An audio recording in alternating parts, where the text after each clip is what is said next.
बच्चों, मेरा नाम है मोहित और आपका स्वागत है हमारे यूट्यूब चैनल हिस्ट्री चैंपियन में। तो जैसा कि आप जानते हो, आपका बीए सेकंड सेमेस्टर का जो पेपर होने वाला है, प्रमुख भारतीय राजनीतिक विचारक, उससे संबंधित एक complete video, one shot video, इसमें आपका कंप्लीट रिवीजन हो जाएगा, जिसमें चाहे लघुतरात्मक प्रश्न हो, चाहे अति लघुतरात्मक प्रश्न हो, निबंधात्मक प्रश्न हो, सारे सारे इसमें आपके रिवाइज हो जाने वाले हैं। तो चलो शुरू करते हैं अपन वीडियो को। जैन धर्म की प्रमुख शिक्षाएं और उसके संबंधित सिद्धांतों की भारतीय संस्कृति में क्या क्या योगदान रहा है। तो पहला प्रश्न है, ये बड़ा इंपॉर्टेंट प्रश्न है इस बार जैन धर्म वाला आपके लिए। तो चलो देखते हैं। तो आपको पता है, और ये एक बात शुरू करने से पहले एक चीज़ बता देता हूँ, मैं इसका ना आपको एकदम शॉर्ट में रिवीजन कराऊंगा, सारी की सारी चीज़ें डिटेल में देखना तो प्ले लिस्ट का लिंक डिस्क्रिप्शन में दे रखा, वहाँ से जाकर देख लेना। तो आपको पता है जैन धर्म की शुरुआत है उस किसके द्वारा मानी जाती है? ऋषभ देव इनके प्रथम तीर्थकार रहे, और उसके बाद में महावीर स्वामी है, वो इनके अंतिम तीर्थकार रहे, जिन्होंने क्या किया, इनके जो जैन धर्म है उसको एक नया ऊंचाइयां देने का कार्य किया। इन सभी तीर्थकारों में से जो सबसे ज्यादा पॉपुलर और सबसे ज्यादा जिन्होंने एक नई दिशा दी जैन धर्म को, वो कौन थे? महावीर स्वामी थे। महात्मा बुद्ध से थोड़े पहले हुए महावीर स्वामी। और इन्होंने क्या से कौन से जो नियमों की स्थापना करी? अहिंसा, सत्य और अत्यंत संयम की। देखो, जैन धर्म की शुरुआत किससे होती है? हिंदू धर्म से निकलकर जैन धर्म निकलता है। लेकिन होता क्या, जब हिंदू धर्म के अंदर जो वैदिक धर्म था उसके अंदर बहुत ज्यादा पाखंडवाद, झूठ, बलि वगैरह चलनी शुरू हो जाती है, लोग आपस में लड़ने झगड़ने लग जाते हैं, राजा। तो उस समय आपको एक नया प्रणाली की जरूरत थी, तो उसी प्रणाली की शुरुआत जैन धर्म और बौद्ध धर्म के द्वारा की जाती है, जिसमें जिसकी आधारशिला को इन तीन चीजों पर टिकी हुई है। अहिंसा मतलब आपको किसी भी व्यक्ति को क्या नहीं करना, परेशान नहीं करना है, हमेशा सत्य बोलना है और अनुशासित जीवन जीना है। इन्होंने सत्य के मार्ग, सत्य और अहिंसा और आत्म संयम के मार्ग से ही मोक्ष की प्राप्ति का मार्ग बताया गया है। समझ में आ गया? मुख्य शिक्षाएं क्या थी? तो अहिंसा मतलब, अहिंसा क्या होती है? आप किसी भी इंसान के साथ किसी जैन धर्म में तो ये तक कहा गया, आप किसी मनुष्य को नुकसान नहीं बल्कि किसी जीव को भी नुकसान पहुंचाते हो, किसी निर्जीव चीज को भी नुकसान पहुंचाते हो, तो भी आप क्या कर रहे हो? एक प्रकार का पाप कर रहे हो।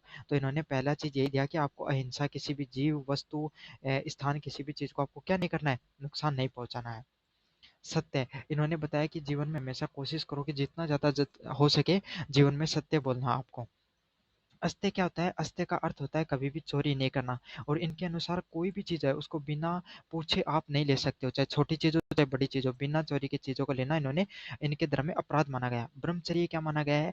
अपनी इंद्रियों पे नियंत्रण करना, जीभ स्वाद, जीभ से, है ना, सुनना कान से, और जो स्थान मतलब आपका जो स्पर्श, इन तीन चीज़ों का इन्होंने क्या बताया? ब्रह्मचर्य बताया। इन तीन चीज़ों को संयमित रखो, अपनी इंद्रिय और मन में हमेशा पवित्रता रखनी है आपको। अपरिग्रह, अपरिग्रह क्या होता है? अपरिग्रह होता है लो मतलब बहुत ज़्यादा चीज़ों का, धन का संग्रह नहीं करना है। ऐसे नहीं है कि बहुत ज़्यादा गाड़ी, धन, पैसा आपको इकट्ठा करना है, इस लोभ में पड़ जाना है। अगर ये करते हो तो भी आप एक प्रकार का क्या कर रहे हो? पाप कर रहे हो। अनेकतावाद, अनेकतावाद क्या करे? सत्य को विभिन्न दृष्टि में देखना। तो एक से अधिक चीज़ों में आप क्या कर देखते हो? सत्य देखते हो। तो इसकी जो मुख्य शिक्षाएं तो वो कौन सी? ये पांच ही मुख्य शिक्षाएं हैं। अहिंसा, सत्य, अस्त्य, ब्रह्मचर्य और अपरिग्रह, ये पांच सत्य इसमें बताई गई हैं। समझ में आ गया? और अगले वाले पॉइंट की बात करें, भारतीय संस्कृति में इनका क्या योगदान रहा? तो इनके द्वारा जो अहिंसा का प्रसार किया गया, जो बौद्ध धर्म और जैन धर्म दोनों में क्या किया गया? अहिंसा का प्रसार किया गया, तो इससे आने वाली पीढ़ी पे बहुत ज़्यादा प्रभाव देखने को मिला। उसमें से कौन है? महात्मा गांधी एक प्रमुख उनका नाम रहता है। अगले वाला पॉइंट है असहिष्णुता, विभिन्न मतों का सम्मान। तो इन्होंने अलग अलग मतों में क्या दिया? लोगों को सम्मान दिया है। शाकाहार मतलब अच्छा भोजन करना चाहिए, शाकाहार भोजन लेना चाहिए, तो इसका भी इन्होंने प्रचार किया। जो मांसाहार था, जो मतलब जो हिंदू धर्म में बहुत ज़्यादा फैल चुका था, मतलब वैदिक धर्म में था थोड़ा बहुत, तो उस चीज़ में बलि वगैरह दी जाती थी लोगों की, उसमें जो जानवर हुआ करते थे उसके अंदर, तो इन्होंने सात्विक भोजन को ज़्यादा महत्व दिया। अगला क्या? कला और पाश्चात्य सभ्यता। तो दिलवाड़ा जैसे इन्होंने जो इनके द्वारा अद्भुत मंदिरों का भी निर्माण किया गया, तो इसमें एक कला का भी एक बहुत महत्वपूर्ण योगदान रहता है। तो इस तरीके से जो जैन धर्म है, इन्होंने भारतीय संस्कृति को नैतिकता, सहिष्णुता और अध्यात्म की दृढ़ दृढ़ नींव लिखने का इन्होंने एक दृढ़ नींव प्रदान करने का कार्य किया है। तो ये आपका पहला का पहला प्रश्न है। अगले वाले प्रश्न की बात करें, महात्मा बुद्ध के जो जीवन की क्या क्या मुख्य प्रमुख शिक्षाएं रही? तो प्रस्तावना है, महात्मा बुद्ध बौद्ध धर्म के संस्थापक थे। इन्होंने 6वीं शताब्दी में महान धार्मिक व दार्शनिक थे। देखो सीधी सीधी बात बताऊं, 6वीं शताब्दी के अंदर महात्मा बुद्ध, जैन धर्म के बाद में जैन धर्म के बाद में बौद्ध धर्म की स्थापना होती है। और यहाँ पर आपको वही जो अहिंसा, करुणा और मध्य मार्ग, मतलब जीवन को जीने का इन्होंने मध्य मार्ग बनाया। ना तो ज़्यादा खुशी में ना ज़्यादा दुख में, आपको जीवन को एक संतुलित वे में जीना चाहिए। जितना संतुलित जीवन जियोगे उतनी ज़्यादा जीवन में खुश रहोगे। तो जीवन परिचय की बात करें महात्मा बुद्ध की, तो महात्मा बुद्ध का जो जन्म है वो 563 ईस्वी में कहाँ हुआ था? लुम्बिनी जो नेपाल है, लुम्बिनी नामक जगह है नेपाल में, वहाँ हुआ था। और इनका नाम क्या था? सिद्धार्थ गौतम है इनका पूरा नाम था। इनके पिता का नाम संदोदन था और माता का नाम क्या था? महामाया इनका माता का नाम था। अच्छे से याद कर लो इन सारी चीज़ों को। इनका क्या है, बचपन में मतलब छोटी उम्र में इनका विवाह यशोधरा से हो जाता है और इनके पुत्र का क्या नाम होता है? महा राहुल इनका नाम होता है। तो ये सब चीज़ें तो इम्पोर्टेंट है, लेकिन इससे ज़्यादा इम्पोर्टेंट है ये 4 चीज़ें नीचे की तरफ जो दे रखी हैं वो।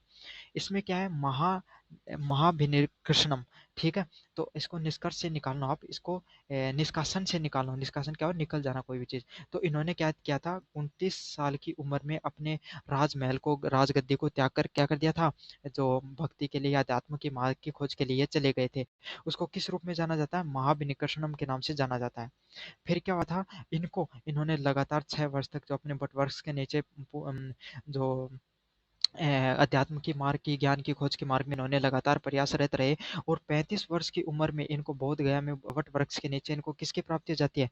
इनको जो ज्ञान की प्राप्ति हो जाती है। फिर इसको क्या बोला जाता है? इसको ज्ञान प्राप्ति के नाम से जाना जाता है। अगले वाला प्रश्न है प्रथम उपदेश। तो इनके द्वारा प्रथम उपदेश सारनाथ के अंदर जो धर्म चक्र परिवर्तन के नाम से इन्होंने प्रथम उपदेश, सबसे पहले जो उपदेश दिया था इन्होंने, उसको किस नाम से जाना जाता है? धर्म चक्र परिवर्तन के नाम से जाना जाता है। तो महात्मा बुद्ध के द्वारा जो प्रथम पहली बार जो उपदेश दिया गया था उसको किस नाम से जाना जाता है? धर्म चक्र परिवर्तन के नाम से जाना जाता है।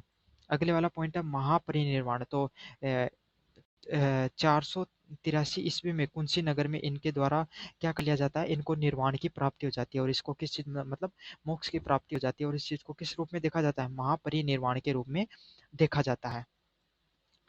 प्रमुख शिक्षाएं की बात करें तो इनके द्वारा 4 प्रमुख शिक्षाएं दी गई थी, जिसमें पहली शिक्षा थी 4 आर्य सत्य बताए गए। तो जीवन जीने के लिए आपको 4 आर्य सत्य होते हैं, जिनकी वजह से इंसान को जीवन में दुख होता है। इन्होंने इस जो अपना जो ये सृष्टि है जहाँ पर अपन रहते हैं, इसको दुखालय बताया। मतलब यहाँ पर आप जीवन में रहोगे तो दुख हमेशा रहेंगे रहेंगे।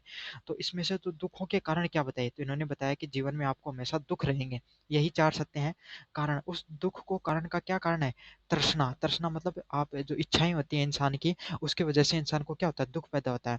निरोध। तो आपको क्या करना चाहिए? आपको अगर इस दुख से बचना है तो आपको क्या करना चाहिए? आपको जो इच्छाएं हैं उनको मार देना चाहिए। अच्छा, ऐसे तो है नहीं कि आप कहते ही इच्छाओं को मार दोगे। तो इच्छाओं को मारने के लिए आपको कौन सा मार्ग बताया इन्होंने? इन्होंने अष्टांगिक मार्ग बताया। इच्छाओं को खत्म करने के लिए इन्होंने एक अष्टांगिक मार्ग है, जैसे अपने योग बताया गया है, भक्ति मार्ग बताया गया है, इस तरीके से बौद्ध धर्म में अष्टांगिक मार्ग बताया गया आपको मोक्ष प्राप्ति के लिए। अब अपने बात करेंगे षष्टांगिक मार्ग क्या होता है। तो सम्यक दृष्टि से समाधि तक, मतलब सीधा सीधा बात है इसमें षष्टांगिक मार्ग में कि आपको संयम पूर्ण जीवन जीना चाहिए, संयम पूर्ण भोजन रखना चाहिए, संयम पूर्ण बोलना चाहिए, संयम पूर्ण सुनना चाहिए। मतलब संयमित जीवन आपको जीना चाहिए। इसको षष्टांगिक मार्ग के रूप में जाना जाता है। मध्यम वर्ग, मतलब इन्होंने जो आपका जो महात्मा बुद्ध है, इन्होंने क्या बताया था? जीवन जीने का एक मध्यम वर्ग होता है। ना तो आप बहुत अधिक कठोर तपस्या करो, ना ही कठोर विलासता में फंसो। मतलब जीवन जीना है तो आपको एक मध्यम वर्ग अपनाना हो। थोड़ा थोड़ा भोग विलासता भी करो, थोड़ा थोड़ा तपस्या भी करते रहो, तो आप जीवन में हमेशा खुश रहोगे। अगले वाला पॉइंट है अहिंसा और करुणा। तो सभी जीवों के प्रति आपको हमेशा दया रखनी चाहिए। अगर दया भाव रखोगे तो हमेशा क्या रहोगे?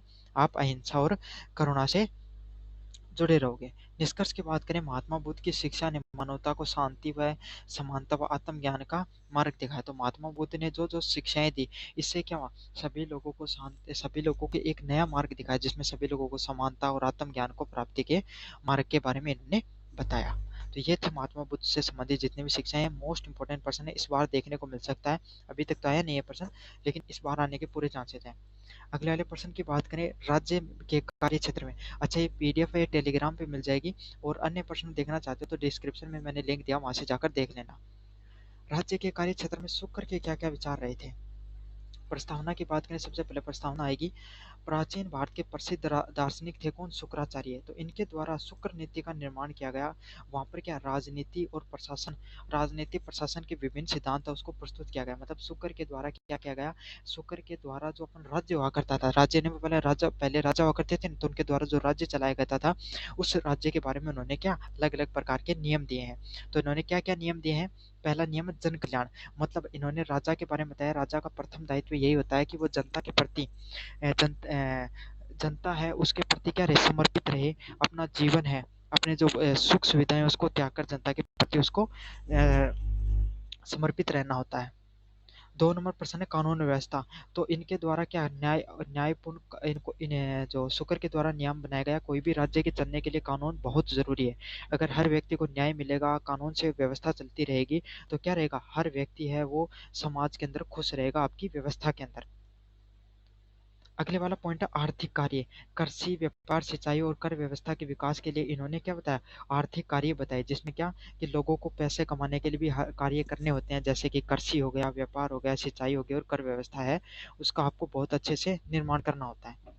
रक्षा की बात करें, बाहरी आक्रमण से रक्षा और सेना का संगठन करना। तो कोई भी राज्य को चलाने के लिए जो राजा होते हैं उसको क्या करना होता है, एक अपनी सेना का भी निर्माण करना था। अगर उसकी मजबूत सेना होगी तो क्या होगा, उस पे कोई बाहर से अटैक नहीं कर सकता। जैसे कि आपको एक उदाहरण दूँ, आज के समय अगर यूक्रेन था, यूक्रेन के पास क्या थे, परमाणु बम थे, लेकिन उसने क्या संधि के द्वारा उसको सोवियत संघ को या जिसमें रूस को सौंप दिए थे। अगर उसने वो अगर नहीं सौंपे होते तो क्या आज रूस पे उसे आक्रमण करने की हिम्मत करता, कभी नहीं करता। तो यही फर्क है, कोई आदमी जितना रक्षा के लिए, जितनी उसकी सेना मजबूत होगी, उतना ही उसका राज्य भी मजबूत होगा।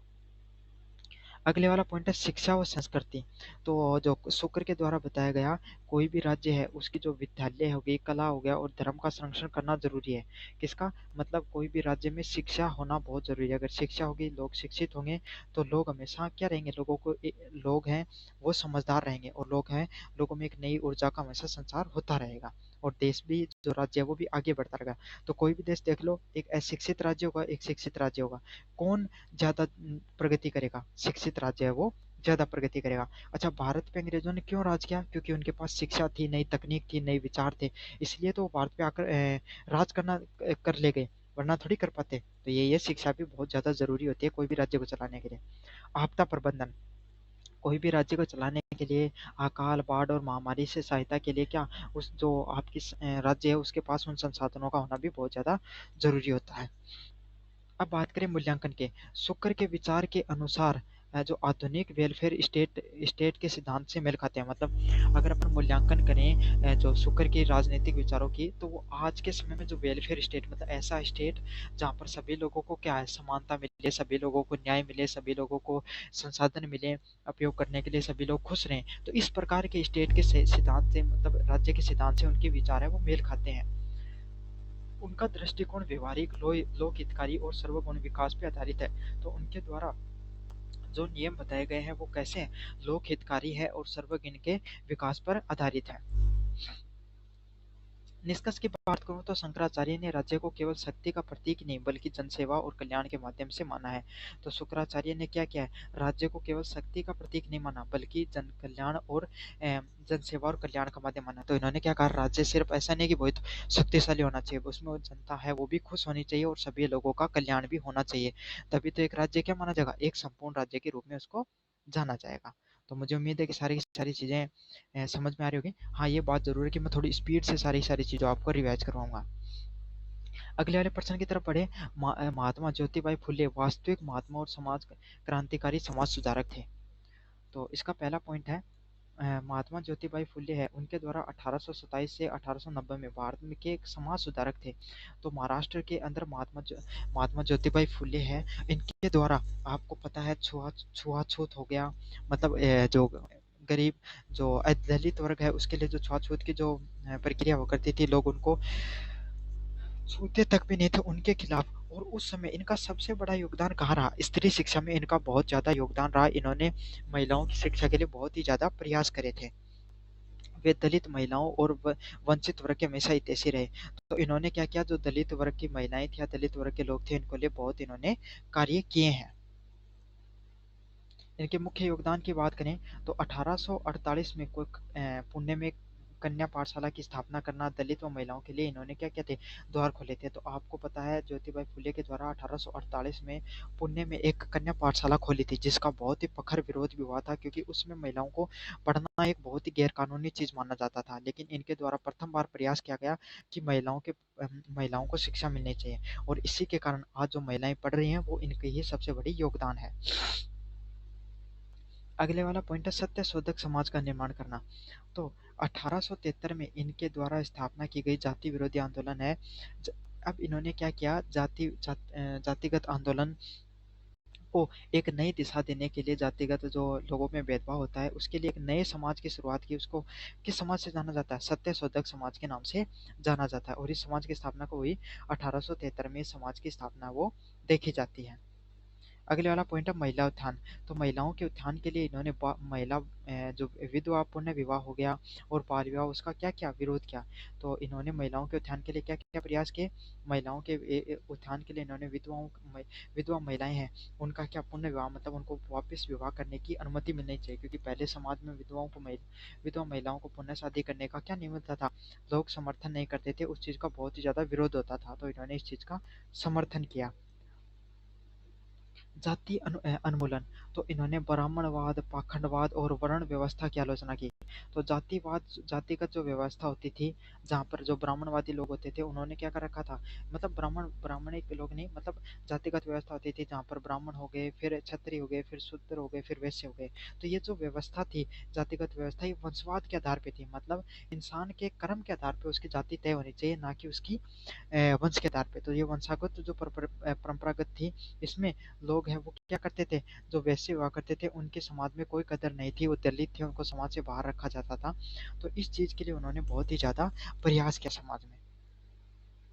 अगले वाला पॉइंट है कृषक हित। तो इन्होंने किसानों के शोषण के विरोध में आवाज उठाई थी। तो जो किसान होते हैं, किसानों के हित के लिए इन्होंने क्या किया था, बहुत ही ज्यादा आवाज उठाई गई थी इनके द्वारा। मूल्यांकन की बात करें, फुले ने सामाजिक समानता, समाज की समानता के लिए, शिक्षा और मानव अधिकारों के लिए संघर्ष किए। तो आपको पता है ज्योतिबाई फुले है, इन्होंने पहली बार समाज में समानता के लिए प्रयास किया कि सभी लोगों को जातिगत रूप से समानता मिले। महिला, ना सिर्फ पुरुष ही बल्कि महिलाओं को भी अधिकार मिले कि वो शिक्षा प्राप्त कर सके, इसके लिए भी इन्होंने बहुत ज़्यादा प्रयास किए थे। मानव अधिकारों के लिए संघर्ष किया, बल्कि इन्होंने मानव जो सभी लोग हैं उनको बराबरी का अधिकार मिले, वो मानव अधिकार होते हैं, उनके लिए भी इन्होंने प्रयास किया। इसीलिए महात्मा जो ज्योतिबाई फुले हैं, इनको महात्मा का दर्जा दिया गया है। और इसी दृष्टिकोण से वो क्या है, क्रांतिकारी और उन्हें लोक कल्याणकारी लोग के रूप में भी जाना जाता है। निष्कर्ष की बात करें, महात्मा फुले के विचार का और कार्य आज भी सामाजिक न्याय और समानता के लिए प्रेरक है। तो महात्मा ज्योतिबाई फुले के द्वारा जो विचार दिए गए और कार्य दिए गए, वो आज भी समाज के अंदर सामाजिक न्याय और समानता के लिए प्रेरणा देते हैं सभी लोगों को। तो मुझे उम्मीद है कि आपको ये चीज़ें समझ में आ गई होगी। अब अगले वाले प्रश्न की तरफ बढ़े, स्वामी विवेकानंद के प्रमुख राजनीतिक विचारों की तरफ। अगले वाला प्रश्न है, स्वामी विवेकानंद ने 1863 से लेकर 1902 तक भारतीय पुनर्जागरण के अग्रदूत, महान संत और विचारक थे। तो आपको पता है स्वामी विवेकानंद है, इनका जन्म 1863 में होता है और इनकी मृत्यु 1902 में होती है।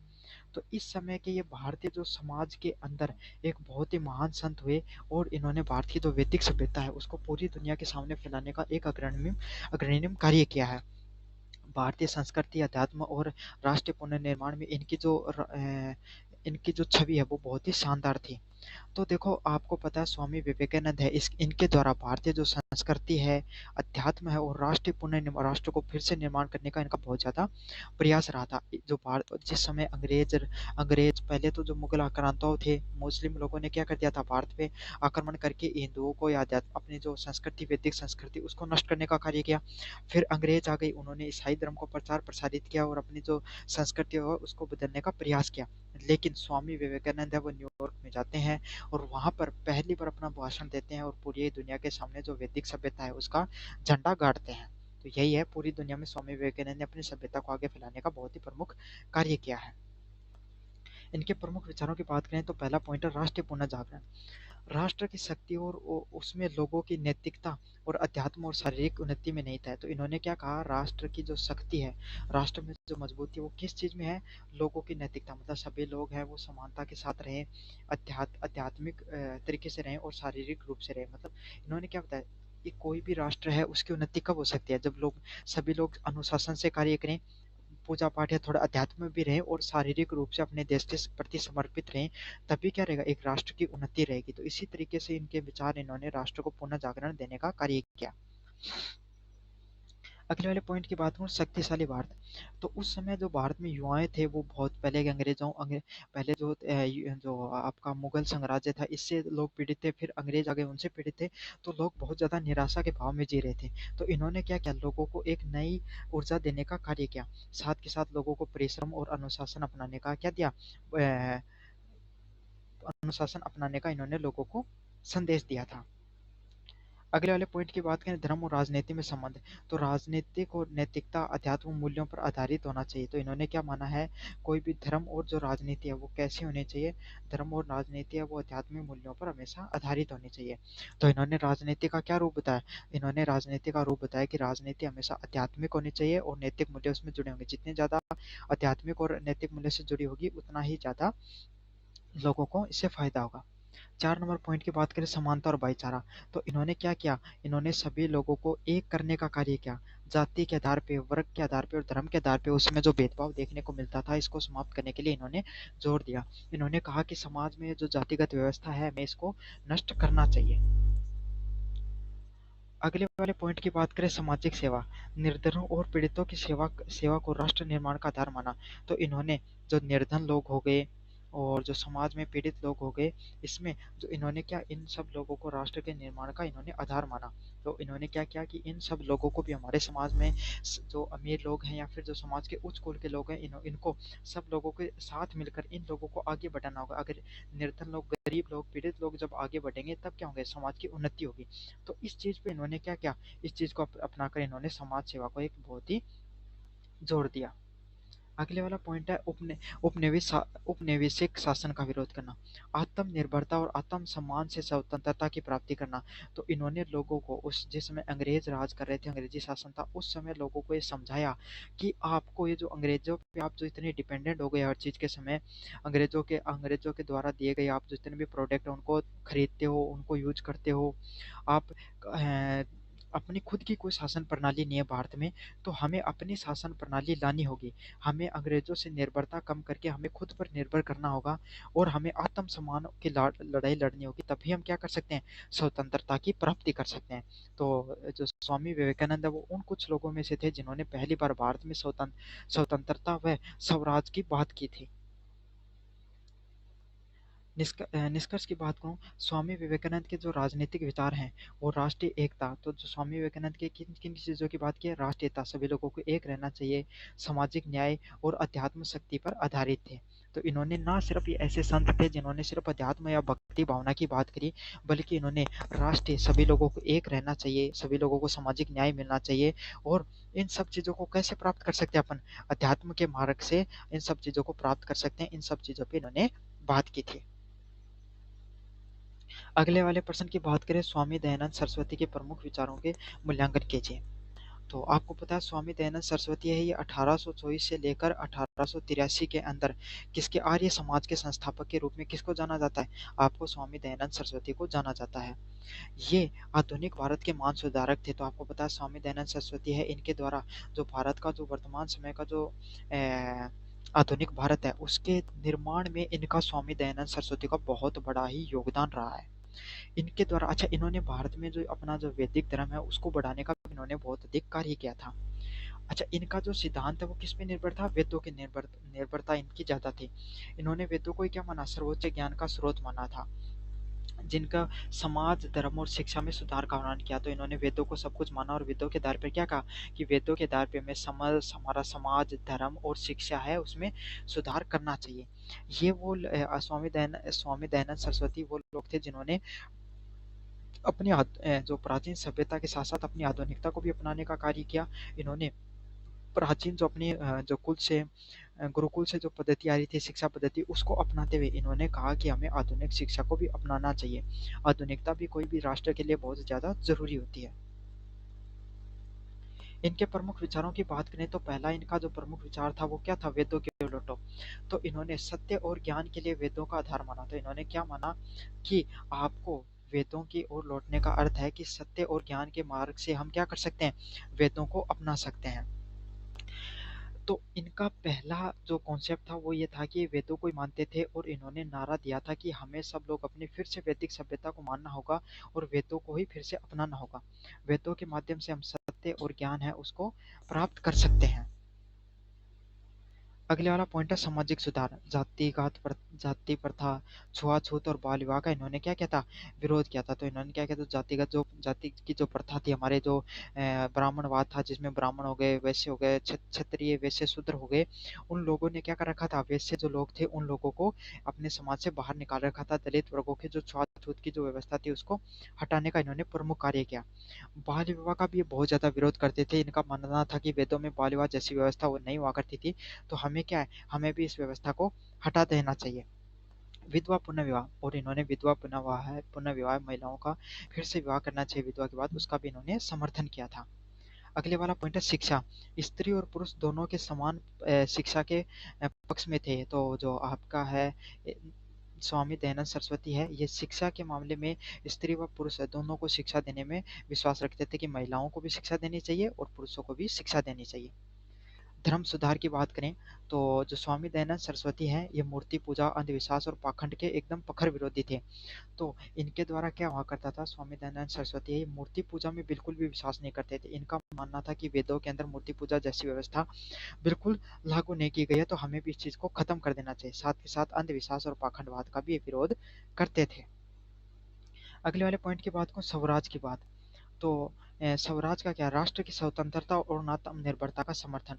तो इनके द्वारा क्या किया जाता था, इनके द्वारा राष्ट्र है उसकी स्वतंत्रता और आत्मनिर्भर का इन्होंने क्या किया था, समर्थन किया था। सत्यार्थ प्रकाश, तो इनके द्वारा जो अपने विचारों को संकलन के लिए इन्होंने एक नए जो ग्रंथ है, एक अपनी नई किताब लॉन्च की थी, उसका क्या नाम है, सत्यार्थ प्रकाश उनका नाम है। मूल्यांकन करें इनके विचारों की, तो स्वामी दयानंद सरस्वती ने भारतीय समाज में तार्किक सोच, शिक्षा व समानता का संदेश दिया। तो स्वामी दयानंद सरस्वती ने भारतीय समाज में पहली बार जो आधुनिक शिक्षा को अपनाने का कार्य किया और तर्कपूर्ण बातें करते थे। इन्होंने मूर्ति पूजा का क्या एकदम प्रखर विरोध किया और लोगों को समझाया कि हमें कैसे तार्किक जीवन या आधुनिक जो विज्ञान है, अंग्रेजी भाषा, उसको भी अपनाना चाहिए तथा सभी लोगों को समान रहने का मतलब छुआछूत है उसको दूर करके सभी लोगों को सामाजिक समानता मिलनी चाहिए।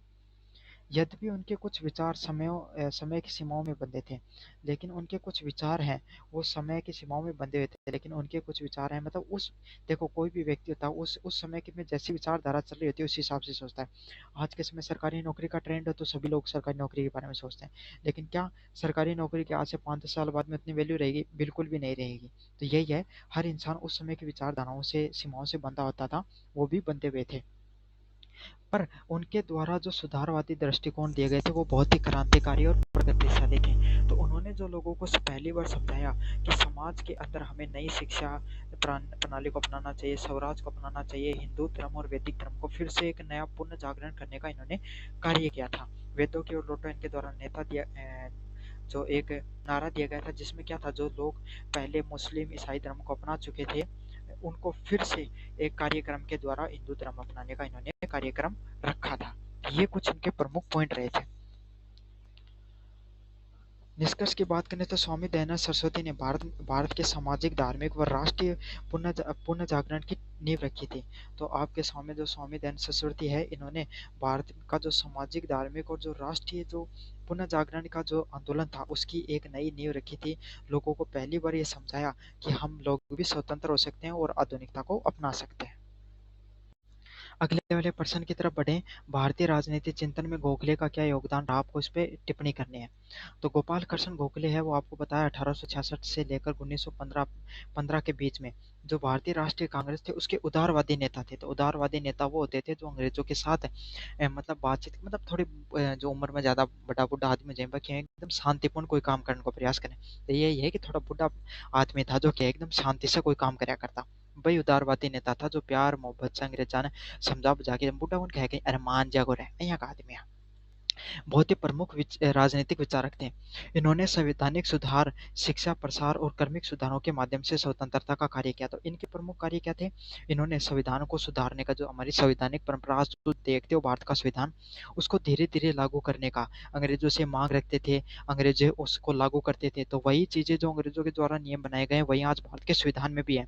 तो वो उन सब चीजों की जो रूपरेखा किनके द्वारा तैयार की गई थी, गोपाल कृष्ण गोखले, उनका भी बहुत बड़ा योगदान रहा था। शिक्षा का प्रचार प्रसार करना तथा धीरे धीरे सुधारों के माध्यम से इन्होंने क्या किया था, भारतीय स्वतंत्रता आंदोलन में इनको प्रमुख योगदान रहा था। मुख्य योगदान की बात करें, उदारवादी राजनीति, तो इनके द्वारा कैसी राजनीति की जाती थी, संवैधानिक मार्ग को, मतलब लोगों के साथ जो अंग्रेज थे उनको क्या ज्ञापन देकर, अंग्रेजों को साथ मीटिंग करके, अंग्रेजों को समझा कर क्या इन्होंने लोग के माध्यम से हम भारत को स्वतंत्रता प्राप्ति की बात करते थे। अगले वाला पॉइंट है विधायी मार्ग। इंपीरियल लेजिस्लेटिव काउंसिल के सदस्य के रूप में शिक्षा शिक्षा कर सुधार और प्रशासनिक पारदर्शिता पर जोर दिया। तो ये क्या करते थे, इन्होंने इंपीरियल लेजिस्लेटिव काउंसिल बनाई जिसमें क्या करते थे, ये शिक्षा को सुधार, भारत में शिक्षा को सुधारने का कार्य किया। जो कर है, कर प्रणाली को धीरे धीरे, भारत में अंग्रेजों ने इतना ज्यादा कर लगा दिया था, उस कर प्रणाली को इन्हें सुधार पे जोर दिया। तथा जो भारत में जो प्रशासनिक व्यवस्था थी उस पर पारदर्शिता लाने का इन्होंने क्या किया, बहुत ही ज्यादा कार्य किए, इनके द्वारा कार्य प्रयास किए गए। 3 नंबर प्रश्न है शिक्षा प्रसार। सर्वेंट्स ऑफ इंडियन सोसाइटी की स्थापना की गई, तो इनके द्वारा कौन से जो संस्था उसकी स्थापना की गई, सर्वेंट्स ऑफ द इंडियन नामक सोसाइटी उसकी स्थापना की गई, जिससे कि राष्ट्रीय शिक्षा और जनसेवा उसको इन्होंने बढ़ावा दिया गया। तो servants of the India society नामक जो संस्था थी उसकी इन्होंने स्थापना की और उसके माध्यम से जो इन्होंने शिक्षा और जनसेवा है उसको बढ़ावा देने का भी कार्य किया। 4 नंबर पॉइंट की बोले बात करें समाज सुधार, तो इन्होंने जाति प्रथा व सामाजिक असमानता का विरोध किया। तो इनके द्वारा भी जो जातिगत असमानताएं थी, जाति प्रथा थी, उसको इन्होंने क्या जो सामाजिक असमानताएं थी उनको इन्होंने उनका प्रखर रूप से विरोध किया। अगले वाला पॉइंट है युवाओं का प्रेरणा, तो गांधी जी सहित अनेक नेताओं के इन्होंने के राजनीतिक मार्गदर्शक थे। तो इन्होंने जो गांधी जी है और अनेक नेता थे, तो गांधी जी के तो गुरु भी माने जाते हैं। गोपाल कृष्ण गोखले वो क्या गांधी जी के गुरु थे, तो जो नए नए युवा आते थे उनको एक नया मार्गदर्शन देने का भी इन्होंने कार्य किया था। तो इसमें जो सबसे 3 पॉइंट बड़े इंपॉर्टेंट है, उदारवादी वाला, विधायक वाला और शिक्षा प्रसार वाला पॉइंट बहुत ज्यादा इंपॉर्टेंट है। मूल्यांकन की बात करें, गोखले का दृष्टिकोण अहिंसात्मक, संवैधानिक तथा कर्मिक सुधारों पर आधारित था। तो गोपाल कृष्ण गोखले है, उनके द्वारा जो उनका जो दृष्टिकोण था वो कैसा था, अहिंसात्मक, मतलब आप हमको हमें बिना अहिंसा अपनाए भारत में क्या है, राजनीति या स्वतंत्रता को प्राप्त करना है। तथा संविधान में जो कार्मिक सुधार है, तो संविधान में कार्मिक सुधार मतलब धीरे धीरे सुधार के माध्यम से भारत में स्वतंत्रता प्राप्ति की ये बात किया करते थे। यद्यपि वे क्रांतिकारी कदमों के समर्थक नहीं थे, लेकिन ये अहिंसा के बहुत ज़्यादा समर्थक नहीं थे। क्योंकि भाई जब एक तो मान लो जो जवान आदमी हो, एक बूढ़ा आदमी, दोनों में क्या फ़र्क हुआ, जवान आदमी हमेशा क्रांति की बात होगी, देश बदल देगा एक दिन में। बूढ़ा आदमी को थोड़ा सा दिन रुक, मैं भी जो जवान आ जाएगा देश बदलने की बात कराया करता, मैं ही बदलेगा देश कौन बदलेगा। तो ये बात, ऐसी बात ये है क्योंकि थोड़े उम्र में ज़्यादा थे, तो गोखले क्रांतिकारी ज़्यादा बातें नहीं करते थे। परंतु उनकी नीतियों ने स्वतंत्रता संग्राम को स्थायी दिशा दी। लेकिन इन्होंने जो भी नीतियाँ थी उसमें क्या स्वतंत्रता संग्राम है उसको क्या एक नई दिशा व दशा देने का कार्य किया। निष्कर्ष की बात करें, गोखले ने भारतीय राजनीति में नैतिकता, तर्क और सेवा की भावना को स्थापित कर स्थायी योगदान दिया। तो इनके द्वारा जो गोखले है इनके द्वारा भारतीय जो राजनीतिक व्यवस्था है उसमें नैतिकता, तर्क और जो सेवा उसकी भावना को एक नया दिशा देने का इन्होंने कार्य किया। तो यह आपके सामने मुख्य पॉइंट है। अब अगले वाले प्रश्न की तरफ बढ़ें। लोकतांत्रिक समाजवाद पर नेहरू के विचार, तो लोकतांत्रिक समाजवाद है उस पर नेहरू के क्या विचार थे। तो पंडित जवाहरलाल नेहरू ने 1889 से लेकर 1964 में स्वतंत्रता भारत के प्रथम प्रधानमंत्री और प्रख्यात विचारक के रूप में जाना जाता है। तो पंडित जवाहरलाल नेहरू को 1889 से लेकर 1964 में स्वतंत्रता भारत के प्रथम प्रधानमंत्री थे। सबको पता है प्रथा, बहुत ही अच्छे विचारक भी रहे। और इन्होंने आर्थिक असमानता, इन्होंने कौन से विचार दिए, इन्होंने सामाजिक असमानता नहीं, आर्थिक रूप से असमानता, अमीर और गरीबी के बीच में जो लगातार खाई बढ़ रही थी उस पर इन्होंने बात की थी। अंग्रेजों ने क्या किया, अपना पैसा यहाँ से कर लगाते थे, यहाँ से पैसा कमाते थे और इंग्लैंड भेज देते थे। इन पे इन्होंने आर्थिक असमानता पे बहुत ही ज़्यादा प्रखर रूप से टिप्पणी की थी। और राजनीतिक स्वतंत्रता को मिलाकर लोकतांत्रिक समाजवाद की अवधारणा दी है। तो इन्होंने आर्थिक असमानता और राजनीतिक स्वतंत्रता को प्राप्त करने को लेकर एक लोकतांत्रिक समाजवाद मतलब ऐसा समाज जहाँ पे सभी लोगों को समानता का हक हो, ऐसे समाजवाद की बात की है। वे भारतीय परिस्थितियों के अनुकूल थी और उन्होंने ऐसी बात की जो उस समय भारतीय जो व्यवस्था उस पर बहुत ही अच्छे से प्रासंगिक ढंग से लागू होती थी। अगले वाले पॉइंट की बात करें, इनके मुख्य विचार कौन से थे। के विचारों की बात करें तो पहला पॉइंट है लोकतांत्रिक ढांचा। तो इनके द्वारा जो लोकतांत्रिक ढांचा हुआ, लोकतांत्रिक ढांचे की बात की, जिसमें कैसी व्यवस्था की बात की, लोकतंत्र के निर्माण में इन्होंने अलग अलग, नेहरू रिपोर्ट आपने सुना होगा ना, तो वो दी गई थी। और उसी रिपोर्ट के आधार पे जो भारत सरकार अधिनियम 1935 बनता है, और वो आधा से ज्यादा संविधान है वो भारत अधिनियम 1935 पे ही आधारित है। तो नेहरू का भी बहुत बड़ा योगदान रहा था भारत के संविधान के निर्माण में। तो इन्होंने सबसे पहले बहुदलीय व्यवस्था की बात की। मतलब आज के समय आप देखते हो ना, अलग अलग प्रकार के दल मिलते हैं, जो आपके आपके एबीसी जो नाम होता है, जो मतलब भाजपा हो गई, भाजपा हो गई, कांग्रेस हो गई, एलपी हो गई, आपके सामने आम आदमी पार्टी हो गई, टीएमसी हो गई, आपकी समाजवादी पार्टी हो गई। तो देखो कितनी सारी पार्टियां हैं। इन सब के बारे में पहली बार किसने बताया था? आपके सामने जो नेहरू, इन्होंने बताया था। अगर नेहरू नहीं होते तो ये बहुदलीय व्यवस्था भी आपको देखने को नहीं मिलती थी। तो जो सार्वभौमिक मताधिकार, तो सभी लोगों को मताधिकार प्राप्त करने का, सभी लोगों को मत मिले, सभी लोगों को वोट देने का अधिकार मिले, इसके बारे में सबसे पहले किसने बात की थी? तो इसके लिए सबसे पहले बात की थी जवाहरलाल नेहरू के द्वारा। साथ के साथ सभी लोगों को, हर व्यक्ति को व्यक्तिगत रूप से स्वतंत्रता है, इसका भी समर्थन जवाहरलाल नेहरू के द्वारा किया गया था। 2 नंबर पॉइंट की बात करें, आर्थिक समानता, गरीबी, असमानता और शोषण को समाप्त कर समाज को समान अवसर देने का कार्य किया गया था। इनके द्वारा क्या आर्थिक समानता की बात की, कि सभी लोगों को गरीबी से मुक्त समाज मिले, सभी लोग शोषण से मुक्त हो, और सभी लोगों की जो असमानता है वो भी कम हो। 3 नंबर पॉइंट की बात करें, मिश्रित अर्थव्यवस्था। मिश्रित अवस्था कैसी होती है? जहाँ पे सार्वजनिक और निजी क्षेत्र, मतलब आज प्राइवेट और जो गवर्नमेंट कंपनियां, जैसे कुछ कंपनियां होती है ना, जहाँ पे प्राइवेट क्षेत्र भी कार्य करता है और सरकारी कंपनियां भी कार्य करते हैं। जैसे रोड निर्माण हो गया, तो रोड जो निर्माण करने का टेंडर सरकार देती है, लेकिन निर्माण कौन करते हैं? प्राइवेट के ठेकेदार होते हैं वो। तो इस प्रकार की अर्थव्यवस्था लागू करने का पहली बार इनके द्वारा कार्य किया गया था।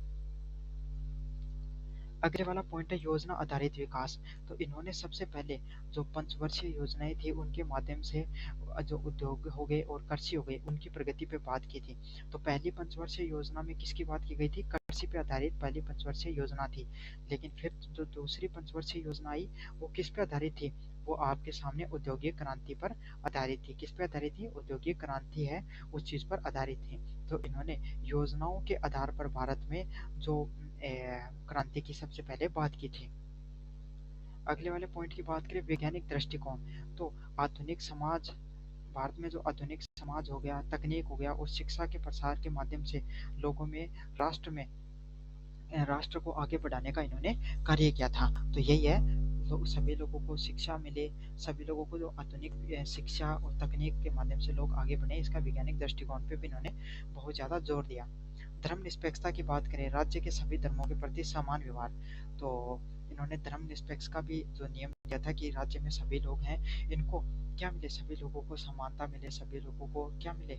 सभी लोग खुश रहें, इस चीज में भी इन्होंने दिया था। इन्होंने हिंदू धर्म, मुस्लिम धर्म, ईसाई धर्म, जैन धर्म, कोई भी धर्म हो, सभी लोगों को धर्म निरपेक्षता का सबसे पहले जवाहरलाल नेहरू की ही ने के द्वारा ही बात की गई थी। मूल्यांकन की बात करें, नेहरू का जो लोकतांत्रिक समाजवाद है, वो भारतीय लोकतंत्र की अस्थिरता, सामाजिक न्याय प्रदान करने वाला था। तो जवाहरलाल नेहरू के द्वारा जो लोकतंत्र की जो अवधारणा दी गई थी, इसने भारतीय लोकतंत्र को कैसा क्या प्रदान किया? इसने भारतीय लोकतंत्र को स्थिरता प्रदान करने का कार्य किया, तथा सभी लोगों को सामाजिक न्याय प्रदान करने का कार्य किया। मतलब क्या हो? भारतीय लोकतंत्र में सभी लोगों को स्थिरता मिले, सभी लोगों को सामाजिक न्याय भी साथ के साथ मिले, सभी लोग सामाजिक न्याय भी सभी लोगों को मिले। यद्यपि उनके द्वारा क्रियान्वयन के लिए कई चुनौती रही। क्यों?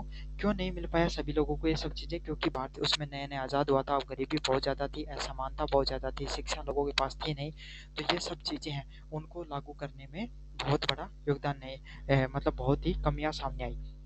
आज आप देखते हो जो चीजें आज आज भारत में, जो आप मुख्यतः जिस चीजों पे आप बहुत गर्व करते हो, भारत की आईटी हो गई, भारत की जो नीट व्यवस्था हो गई, भारत के जो आपके एम्स जो ये एम्स हैं, और ये जितनी इंडस्ट्री हैं, बीएल हो गया, आपके सामने, ये सब किसका निर्माण है? ये उसी समय के उन्हीं सरकारों की योगदान रही है, जिन पे आज बहुत ज्यादा आप गर्व करते हो, उन सब चीजों पर।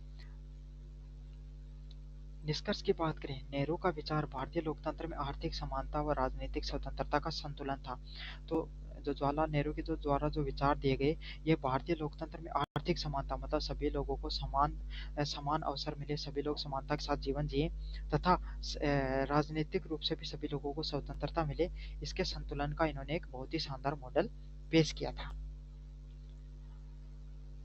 अब बढ़ते हैं महात्मा गांधी के ट्रस्टीशिप सिद्धांत की तरफ। तो महात्मा गांधी ने आर्थिक असमानता मतलब भारतीय समाज में आपको सब पता है अमीरी और गरीबी के बीच में बहुत ज्यादा बड़ा भेदभाव देखने को मिलता था। भारत में जो छुआछूत है वो भी उच्चतम स्तर पे थी। तो भारतीय समाज में जो आर्थिक असमानता उसको दूर करने के लिए और समाज के सभी लोगों को सामाजिक रूप से न्याय मिल सके, इसके लिए इन्होंने महात्मा गांधी के द्वारा कौन सा नियम दिया गया था, ट्रस्टीशिप का जो सिद्धांत था वो दिया गया था। और इस सिद्धांत के आधार पर उन्होंने ये कहा था कि धनवान व्यक्ति अपनी संपत्ति को समाज को मान्यत समझकर उसके कल्याण में प्रयोग करे। तो इनके द्वारा जो ट्रस्टीशिप का सिद्धांत दिया गया था ना, इससे इसी के लिए तो थोड़े दिन पहले मतलब इनकी अवधारणा थी, सोचो कोई एक आदमी आपके समाज में जिसके पास कितना रुपए, 1 करोड़ रुपए है, और एक आपके पास एक गांव में ऐसा व्यक्ति है जो बहुत ज्यादा गरीब है। तो इनका क्या मानना था, वो व्यक्ति अपने 5-10 लाख रुपए अगर उस व्यक्ति को दे दे या फिर ऐसे समाज कल्याण के कार्य करवा दे, सड़क का निर्माण करा दे, गरीब लोगों के जो बेटियां उनको विवाह करवाने का कार्य करा दे, भवन निर्माण का कार्य करवा दे, तो उस व्यक्ति को इतना फर्क पड़ेगा नहीं, लेकिन उन लोगों का कल्याण हो जाएगा। तो यही है, जो धनवान लोग हैं वो अपना कुछ पैसा समाज कल्याण के लिए भेंट करते हैं। इसी सिद्धांत को ट्रस्टीशिप का सिद्धांत के रूप में जाना जाता है। मुझे उम्मीद है कि आपको समझ में आ गया होगा। मुख्य विचार की बात करें, धन का सामाजिक दायित्व है। तो संपत्ति व्यक्तिगत स्वामित्व में हो सकती है, लेकिन उसका उपयोग समाज हित में होना चाहिए। तो महात्मा गांधी ने क्या माना कि जो संपत्ति है वो आदमी खुद कमाता है, उसका व्यक्तिगत धन है, उसके व्यक्तिगत संपत्ति है, लेकिन अगर इंसान चाहे तो उसका उपयोग किसके लिए, दूसरे लोगों की प्रगति के लिए भी कर सकता है, समाज हित के लिए भी उस चीज का उपयोग में हो सकती है। अगले वाला पॉइंट है स्वेच्छा पर आधारित। राज्य के बलपूर्वक अधिग्रहण की जगह नैतिक प्रेरणा से संपत्ति का उपयोग भी इन्होंने ज्यादा जोर दिया। तो इन्होंने स्वेच्छा के आधार पर समाज है उसको खुद के आधार पे, मतलब सभी लोगों पर ये नियम नहीं लागू किया, भाई कोई व्यक्ति है उसको जबरदस्ती उसकी संपत्ति नहीं छीननी है सरकार के द्वारा नियम बनाकर, बल्कि अगर वो व्यक्ति चाहे तो अपनी इच्छा से उस पैसे को दान कर सकता है। तो सीधी सीधी बात है, ट्रस्टशिप का अर्थ दान करना, समझ में आ गई। तो दान करने का जो सिद्धांत है वो महात्मा गांधी के द्वारा एक मतलब बहुत ही एक नए मुद्दे के रूप में उसको उठाया था कि सामाजिक रूप से उसको उपयोग में ले सकते हैं अपन। वर्ग सहयोग। तो वर्ग सहयोग का क्या अर्थ है कि इस जो ये सिद्धांत है ट्रस्टशिप के सिद्धांत का क्या फायदा होगा, जो पूंजीपति लोग हैं और जो श्रमिक लोग हैं उनके बीच में क्या होगा, एक बहुत ही एक अच्छे मधुर संबंध बनेंगे। क्यों, पूंजीपति लोग वो भी थोड़ा थोड़ा पैसा अपना बांटना शुरू कर देंगे। तो इससे क्या है, जो श्रमिक वर्ग उनके अंदर ईर्ष्या की भावना जागृत नहीं होगी कि मेहनत तो हम करते हैं लेकिन फायदा कौन उठा रहे हैं, पूंजीपति लोग हैं, ये फायदा उठा रहे हैं। साथ ही साथ नए सहयोग और संघर्ष की भावना भी नहीं ज्यादा देखने को मिलेगी। 4 नंबर पॉइंट की बात करें, न्यूनतम आवश्यकताओं की पूर्ति। तो प्रत्येक व्यक्ति को सम्मानपूर्ण जीवन जीने हेतु संसाधन उपयोग होने चाहिए। तो इनके द्वारा जो पॉइंट दिया गया था कि हर व्यक्ति है उसको अपने जीवन में अच्छा व सम्मान पूर्वक जीवन जीने के लिए क्या उसके लिए हर व्यक्ति को संसाधन उपयोग होना चाहिए। तो इस चीज से क्या हो जाएगा, अगर इंसान अपना चीजें ध्यान कर देते हैं तो हर व्यक्ति को संसाधन उपलब्ध हो जाएंगे। जैसे मान लो कोई आदमी गाड़ी चलाना चाहता है, उसके पास नहीं है, तो एक व्यक्ति है जिसके पास थोड़ी गाड़ी पुरानी हो गई है, उसके कोई काम की नहीं रही, और उसने उस व्यक्ति को दे दी जिसको क्या जरूरत थी, मतलब उसको व्यापार में जरूरत थी, तो वो क्या हुआ, उसकी भी इच्छा पूरी हो गई, उसके भी जो संसाधन उसको भी मिल गया, और उस व्यक्ति के कोई काम की नहीं थी, वो ऐसे ही उसको कचरे में डाल रखा था। तो ये ट्रस्टशिप के सिद्धांत है, ऐसा होता नहीं आज के समय समाज में। अगला क्या, अहिंसा और नैतिकता। तो इन्होंने आर्थिक व्यवस्थाओं में नैतिकता के सिद्धांत पालन किया। तो इन्होंने क्या माना कि पैसे में आर्थिक व्यवस्थाएं होती हैं, इसमें भी आपको नैतिकता व संस्कारों का उपयोग में लेना चाहिए, लेकिन ऐसा समाज में आज के समय तो होना बहुत मुश्किल है। इसलिए गांधी हैं वो काफी लोगों को बुरे भी लगते हैं। मूल्यांकन की बात करें, यह सिद्धांत पूंजीवादी और समाजवाद के बीच में संतुलन का मार्ग है। तो इन्होंने जो महात्मा गांधी है, इन्होंने पूंजीवादी मतलब पैसे वाले लोग हैं और समाजवादी जो सामाजिक समाज को आगे बढ़ाने वाले लोग हैं, उनके बीच में संतुलन का मार्ग बताया था कि लेकिन व्यवहारिक रूप से इसकी सफलता व्यक्तियों की नैतिकता पर निर्भर करती है। लेकिन ये चीज किस पर निर्भर करती है, इंसान के व्यक्तिगत फैसले पर निर्भर करती है कि इंसान व्यक्तिगत रूप से किस प्रकार का फैसला ले ताकि वो सफल हो जाए। निष्कर्ष की बात करें, गांधी जी का जो ट्रस्टशिप का जो सिद्धांत है वो आर्थिक न्याय और सामाजिक समरसता की ओर एक नैतिकता प्रदान करने का कार्य करता है। तो महात्मा गांधी के द्वारा जो ट्रस्टशिप का सिद्धांत दिया गया था, इसने क्या बताया था, इसने आर्थिक न्याय की मतलब सभी लोगों को समान रूप से न्याय मिले इस चीज की बात की थी, तथा सामाजिक समरसता मतलब सभी लोगों को सामाजिक रूप से समानता मिले, इसकी एक नैतिकता के रूप में संसाधन की बात की। मतलब सीधी सीधी बात है, इन्होंने एक ऐसा सिद्धांत दिया जिस सभी लोग क्या है समाज में खुश रह सके, ना तो ज्यादा गरीबों के पास मतलब जो अमीर और गरीब के बीच में आज खाई देखते हैं ना, अमीर और अमीर होता जा रहा है और गरीब और गरीब होता जा रहा है, वो खाई एकदम इससे क्या रहती है, एकदम संतुलित रहती है, लेकिन ये नियम अच्छे से लागू नहीं हो पाए। अगले वाले सिद्धांत की बात करें, जयप्रकाश नारायण के द्वारा जो संपूर्ण क्रांति का जो सिद्धांत दिया गया था, इसको देखेंगे अपन। ये भी काफी ज्यादा इंपॉर्टेंट है यूनिट नंबर 4 के द्वारा 4 में। तो पहला पॉइंट है, जयप्रकाश नारायण के द्वारा भारतीय जो 1902 से लेकर 1979 के बीच में भारतीय राजनीति के सबसे प्रमुख राजनेताओं थे। इन्होंने 1970 के दशक में जो देश में भ्रष्ट राजनीति थी और जो आर्थिक असमानता व सामाजिक न्याय के रूप में इन्होंने संपूर्ण क्रांति के रूप में जाना जाता है। तो उस समय क्या हो गया था, हमारे जो जयप्रकाश नारायण है, इनके द्वारा जो राजनीति में आर्थिक असमानता मतलब पैसे वाले लोग और अमीर होते जा रहे थे तथा सामाजिक अन्याय देखने को मिलता था, इसके ऊपर इन्होंने बहुत ही ज्यादा कार्य किया है। तो जयप्रकाश नारायण के द्वारा किसकी बात की गई थी, संपूर्ण समग्र क्रांति का आह्वान किया गया था। अच्छा, इनके द्वारा कौन से तत्वों की बात की थी, अपन देखेंगे इनको। पहला, राजनीतिक क्रांति, भ्रष्टाचार, तानाशाही प्रवृत्ति और चुनावी अनियमितताओं का अंत।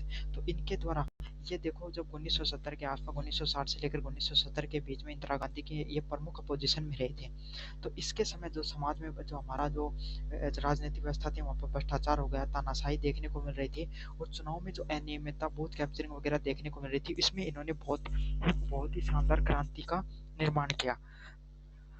एक नई क्रांति का इन्होंने शुरुआत की। आर्थिक क्रांति, इनके अनुसार गरीबी बेरोजगारी को समाप्त कर आर्थिक समानता स्थापित करना। तो इनके द्वारा जो आर्थिक क्रांति का जो सिद्धांत दिया गया था, इसमें जो गरीबी को खत्म करना, बेरोजगारी को खत्म करना, समाप्त करके जो आर्थिक समानता है उसको स्थापित करने का इन्होंने नियम दिया था। तो इनके द्वारा जो गरीबी को खत्म करके बेरोजगारी को समाप्त करके आर्थिक जो समानता उसको स्थापित करने का इनके द्वारा नारा दिया गया था। अगले वाला पॉइंट है सामाजिक क्रांति, जाति, वर्ग और लिंग भेदभाव के आधार पर इनके द्वारा क्या क्या था, समाज की क्रांति का इन्होंने बात की थी। तो सामाजिक क्रांति क्या थी, जातिगत व्यवस्था है उसमें और सुधार किए जाए, और लिंग भेदभाव, स्त्री व पुरुष के बीच में जो भेदभाव देखने को मिलता है उसको और कम किया जाए। तो इन जो व्यवस्थाएं थी जिन पे लगातार कार्य किए जा रहे थे लेकिन वो सफल नहीं हो पा रहे थे, उसको क्रांति का रूप में इनके द्वारा जातिगत व्यवस्थाओं और जो स्त्री पुरुष है उनके बीच में जो भेदभाव देखने को मिलता है उसको और कम करने का इनके द्वारा प्रयास किया गया था। शैक्षणिक क्रांति, शिक्षा को नैतिकता, व्यवहार और जनोन्मुख करना। तो इन्होंने शिक्षा को नैतिक मतलब शिक्षा को ऐसा नैतिकता, उसकी मौलिकता होनी चाहिए, नैतिकता होनी चाहिए, संस्कार की बातें होनी चाहिए, हमारी हिंदू सभ्यता से संबंधित बातें होनी चाहिए, ताकि जो लोग हैं जो भारत में, वो लोग क्या हो और ज्यादा प्रेरित हों कार्य करने के लिए, देश के निर्माण के लिए, और सभी लोगों को शिक्षा मिल सके, इनके लिए भी इन्होंने बहुत ही ज्यादा आर्थिक प्रयास किए थे। सांस्कृतिक क्रांति, तो इनके द्वारा क्या किया गया, नैतिक मूल्यों और भारतीय संस्कृति का पुनः जागरण। मतलब इन्होंने क्या किया, जो नैतिक भारत में जो संस्कार है वो क्या हो सके, संस्कारों को एक जो हमारी शिक्षा उसमें भी संस्कार आ सके, लोग हैं वो अपने संस्कार जो बोलते जा रहे हैं, पश्चात संस्कृति को अपनाते जा रहे हैं, उस पश्चात संस्कृति को छोड़ते हुए हमारी संस्कृति को फिर से अपनाने के लिए इन्होंने बहुत ही ज्यादा प्रयास किया था। अगले वाला पॉइंट अध्यात्म क्रांति, तो इनके द्वारा सत्य, अहिंसा और अनुशासन को पालन के लिए इन्होंने क्या किया था, प्रयास किया था। तो इनके द्वारा जो अध्यात्म क्रांति का भी कोशिश की गई थी, जिसमें सभी लोगों को सत्य बोलना चाहिए, अहिंसा को अपनाना चाहिए और अनुशासन का भी पालन करना चाहिए। इसके ये प्रमुख जो समर्थक थे। अगले वाला पॉइंट है संपूर्ण क्रांति एक व्यापक परिवर्तन की योजना थी। तो इनके द्वारा जो मूल्यांकन की बात करें तो जो संपूर्ण क्रांति है वो जो समाज में बदलाव देखने को मिल रहे हैं उसकी एक पूर्ण रूप से एक क्रांतियों में से एक थी, जिसका अर्थ यही नहीं केवल शासन करना ही नहीं बल्कि व्यक्ति और समाज के नैतिक उत्थान पर भी आधारित थी। तो ये क्रांति किस चीज पर आधारित थी, ये व्यक्ति और समाज का जो नैतिक उत्थान है, मतलब हमें जो समाज है उसमें क्या करना चाहिए, समाज में नैतिकता है उसको आगे बढ़ाना चाहिए, संस्कारों को आगे बढ़ाना चाहिए, उस चीज़ पे आधारित थी। हालांकि इसे लागू करना कठिन था, लेकिन इन्होंने जो नियम दिए राजनीतिक रूप से, जो भ्रष्टाचार को हटाना, समाज में क्रांति, समाज में नैतिकता को अपनाना, ये जो एक मतलब एक समाज को एक नई दिशा देने का इन्होंने कार्य किया। इसको संपूर्ण मतलब संपूर्ण रूप से बदलाव देखने का इन्होंने जो प्रयास किया था, ताकि जो समाज है वो नैतिक रूप से आगे बढ़ सके। ये क्रांतियां कहने में बहुत आसान थी, लेकिन इनको लागू करना बहुत ही ज्यादा कठिन था। निष्कर्ष की बात करें, जयप्रकाश नारायण की जो अवधारणा ने भारतीय राजनीति में ईमानदारी, नैतिकता और जन भागीदारिता का आदर्श प्रस्तुत किया। तो यही निष्कर्ष है, जयप्रकाश नारायण के द्वारा जो अवधारणा दी गई, इसने भारतीय राजनीति में क्या ईमानदारी, नैतिकता और जन भागीदारिता का एक आदर्श है वो प्रस्तुत किया है। अगले वाले पॉइंट है पंडित दीनदयाल उपाध्याय के राजनीतिक विचारों पर अहम एकात्मक मानववाद। तो आपको पता है पंडित दीनदयाल उपाध्याय के द्वारा 1916 से लेकर 1968 के बीच में क्या है, जनसंघ, जो जनसंघ आप आरएसएस बोलते हो जिसको, उसके प्रख्यात विचारकों में से एक थे, प्रचारक और संगठनात्मक उस संगठन का निर्माण करने वालों में से एक थे। इन्होंने पश्चिमी राजनीतिक विचारधाराओं के स्थान पर भारतीय सांस्कृतिक मूल्यों पर आधारित एक एकात्मक मानववाद की अवधारणा को प्रस्तुत किया। तो इनके द्वारा जो पश्चिमी भारत में जो पाश्चात्य जो पश्चिमी वेस्टर्न कल्चर है उसको अपना लिया गया था, उस वेस्टर्न कल्चर को छोड़कर जो भारतीय जो संस्कृति है इसको अपनाना चाहिए। इस चीज के लिए इन्होंने क्या किया था, इस चीज के लिए इन्होंने प्रयास किए थे। इसको इसी सिद्धांत को क्या बोला गया, जो भारतीय राजनीति है उसमें भारतीय संस्कृति को ऐड करना चाहिए, इसको एकात्मक मानववाद के रूप में जाना जाता है। तो पंडित दीनदयाल उपाध्याय के बारे में आपको पता होना चाहिए, क्योंकि आप इसी राजनीतिक विचारधारा की बात करें, भारतीय संस्कृति आधारित राजनीति, तो इनके द्वारा क्या बात की गई कि जो भारतीय राजनीति है इसमें जो वेस्टर्न कल्चर है, जो विदेशी जो परंपराएं हैं वो बढ़ती जा रही हैं, जिसमें भ्रष्टाचार हो गया, जिसमें नैतिकता का पतन हो गया, आपस में जो नेता है वो एक दूसरे असभ्य भाषा का उपयोग करना, ये सब जो परंपराएं ये हमारी परंपराएं नहीं है। तो इनके द्वारा क्या किया गया, हमें अपनी परंपराओं को अपनाना चाहिए। राष्ट्र का जीवन भारतीय परंपराओं और मूल्यों से संचालित होना चाहिए। तो इनका ये मानना था कि भारत का जो राष्ट्र है, भारतीय जो राष्ट्र है उसकी जो परंपराएं, उसका जो संचालन है वो हमारी परंपराओं के आधार पर ही संचालित होना चाहिए, ना कि दूसरों के आधार पर। दूसरे वाला पॉइंट है अखंड राष्ट्रवाद। तो अखंड राष्ट्रवाद क्या है, भारत एक जीवित सांस्कृतिक इकाई है। तो इन्होंने भारत को क्या माना कि हमारा जो भारत देश है ये एकता का सिद्धांत दिया, कि सारा का सारे देश को, चाहे धर्म के आधार पे, चाहे राजनीति के आधार पे, कैसे समाज के आधार पे, चाहे जाति के आधार पे, हमें सभी लोगों को एकजुट मिलजुल कर रहना चाहिए, ताकि हम एक अखंड राष्ट्रवाद की निर्माण कर सके, एक संपूर्ण राष्ट्रवाद के निर्माण कर सके। इनके विचार वो नहीं थे जो आज के दिन आप अखंड राष्ट्रवाद की बात सुनते हो। विकेंद्रीकरण, तो इन्होंने क्या मैंने बताया, सत्ता का अधिकतम विकेंद्रीकरण होना चाहिए, ग्राम आधारित विकास होना चाहिए। तो इन्होंने क्या बताया, जो सत्ता आज देखते हो ना, आज हमारी सत्ता वो विकेंद्रीकरण है, कुछ एक दो लोगों के हाथों से अपनी सारी सत्ता है वो चलती है, बाकी के जो मुख्यमंत्री हो गए, बाकी जो छोटे मोटे नेताओं की तो कोई वैल्यू है ही नहीं, एमएलए एमपीओ की। तो ऐसी सत्ता नहीं होनी चाहिए। एक जो प्रधानमंत्री है उसकी प्रधानमंत्री तक की हैसियत रहनी चाहिए, उसके मंत्रियों के मंत्रियों की भी कुछ वैल्यू होनी चाहिए, मुख्यमंत्री के अपने हिसाब से वैल्यू होनी चाहिए, एमपी एमएलए उनकी भी कुछ ना कुछ समाज के अंदर, और फिर उनकी भी कुछ शक्तियां होनी चाहिए, जो वो संसद में जाएं तो अपने इंडिपेंडेंट फैसले भी कुछ ले सकें। लेकिन आज के समय तो ऐसा कुछ है नहीं, मंत्री सिर्फ अपनी रील बनाने में बिजी रहते हैं ज्यादातर। समानता और आत्म केंद्रितता, तो समाज में अवसरों की समानता और स्वदेशी पर बल देना। तो इन्होंने सभी लोगों को समानता का अवसर मिले, इस चीज पे बल दिया, तो इसको क्या कहा जाता है, समानता के अवसर के रूप में जाना जाता है। और आत्म केंद्रितता का क्या अर्थ क्या होता है, कि स्वदेशी पालन, मतलब हम अपने अपने देश पे ज्यादा निर्भर रहे, ना कि विदेशी पर। तो इन्होंने आत्मनिर्भरता का भी सिद्धांत दिया था। एकात्म मानववाद की बात करें तो इसमें इन्होंने समग्र दृष्टिकोण, मतलब व्यक्ति, समाज और प्रकृति का संतुलित विकास के बारे में इनके द्वारा बातचीत किया गया था। समग्र दृष्टिकोण की बात, तो व्यक्ति हो गया, समाज हो गया और प्रकृति का हमें क्या एक संतुलित विकास के रूप में इन्होंने बात किया था। अगले वाला शरीर, मन और बुद्धि और आत्मा, तो इन्होंने चारों को संतुलित पोषण पे बल दिया। तो इन्होंने क्या किया, इंसान का मन हो गया, शरीर हो गया, बुद्धि और आत्मा, अगर चारों एक साथ मिलकर कार्य करते हैं तो उस व्यक्ति का बहुत ही ज्यादा विकास है वो होता है। अगले वाला पॉइंट है आर्थिक विकास के उद्देश्य। तो इन्होंने विकास के लिए केवल भौतिक मार्ग ही नहीं बताया, बल्कि नैतिकता और अध्यात्म मार्ग की उन्नति के बारे में भी बताया है।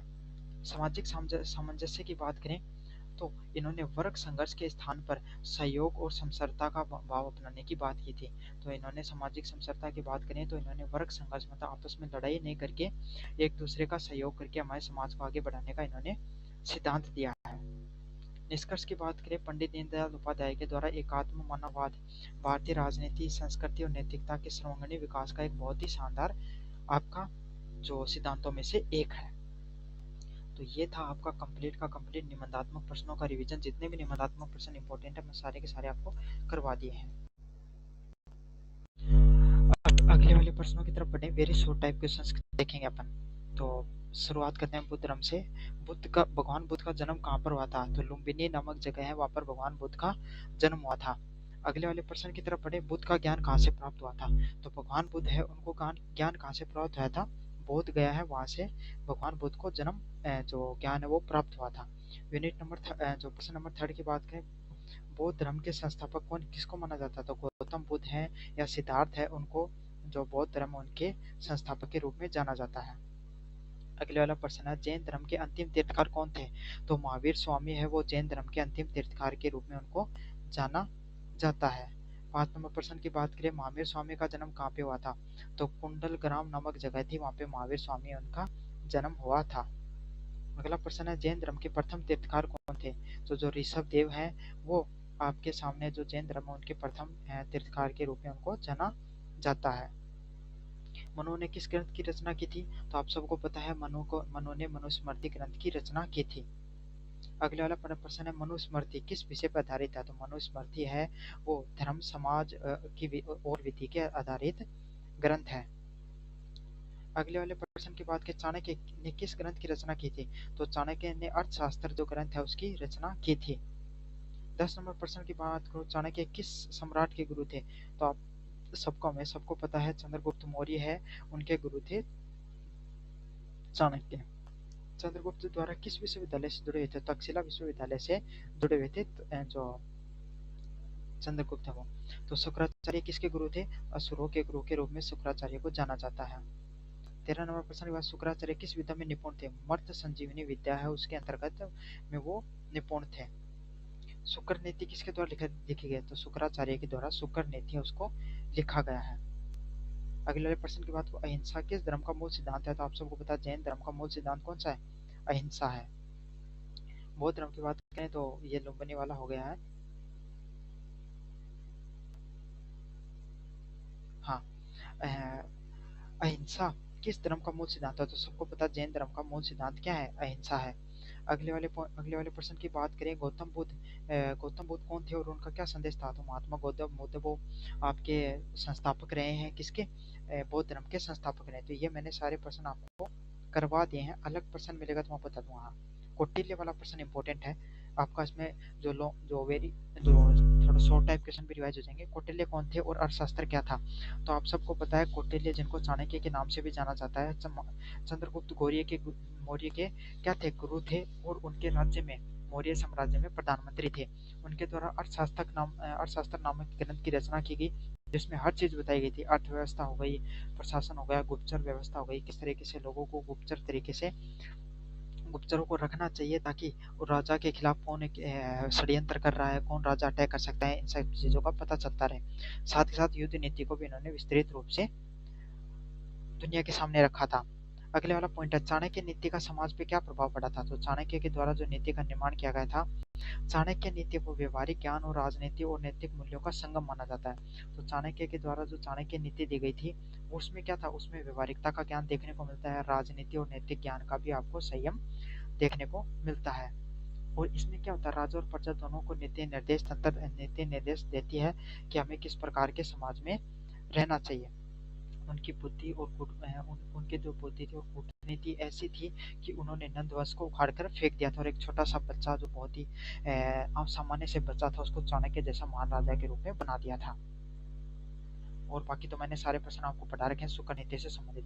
वही प्रश्न पढ़ाऊंगा जो छोटे वाले हैं और जिनको जो मैंने नहीं पढ़ाया, ताकि आप जो शॉर्ट क्वेश्चन भी कर सको। राजा राम मोहन राय की कौन सी कुप्रथा के खिलाफ था? तो सती प्रथा के खिलाफ राजा राम मोहन राय उन्होंने संघर्ष किया था। अगला पॉइंट है, राजा राम मोहन राय द्वारा स्थापित संस्था कौन सी है? तो ब्रह्म समाज है वो राजा राम मोहन राय द्वारा स्थापित संस्था के रूप में जाना जाता है। अगले वाला प्रश्न है, स्वामी दयानंद सरस्वती ने किस संस्था की स्थापना की थी? तो आर्य समाज है उसकी स्थापना किसके द्वारा की गई थी? स्वामी दयानंद सरस्वती उसके द्वारा स्थापना की गई थी। स्वामी दयानंद सरस्वती का सबसे प्रसिद्ध नारा क्या था? वेदों की ओर लौटो, यह स्वामी दयानंद सरस्वती के द्वारा प्रसिद्ध नारा दिया गया था। ज्योतिबा फुले ने किसके उत्थान के लिए काम किया था? महिलाओं और शूद्रों के उत्थान के लिए ज्योतिबा फुले के द्वारा प्रमुख रूप से कार्य किया गया था।